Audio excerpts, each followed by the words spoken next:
ваша улица сейчас получила второе дыхание, как сказал Анатолий Афанасьевич. И самое большое богатство вашей улицы — это вот эти детки, которые сейчас на роликах, на самокатах, которые, как сказали, что будут приходить со школы и не будут мыть обувь. Мне кажется, для них это самое большое будет счастье, когда они будут в чистой обуви приходить в школу и будут приходить домой. Спасибо, во-первых, жители улицы, что были настойчивы, очень настойчивы. Вы не представляете, насколько в Приморье стоят очереди за этими дорогами. Тем более сейчас, когда уже начали делаться дороги, люди все видят и всегда приходят, говорят: Приморье, а почему не нам? Почему не нам? И вот, слава Богу, что 65 октября, сколько лет вы ждали, сколько здесь щебенки село, сколько здесь скорые застревали, сколько здесь было нервов. Поэтому спасибо всем. И только действительно, чтобы жизнь была на этой улице всегда веселая, всегда смех детский был.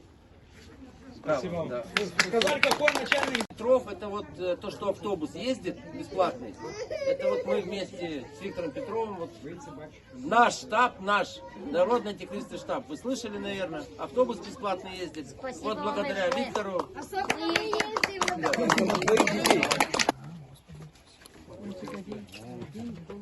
Не холодно.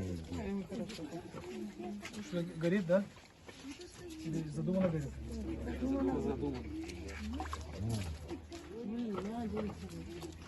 Не холодно, не видно.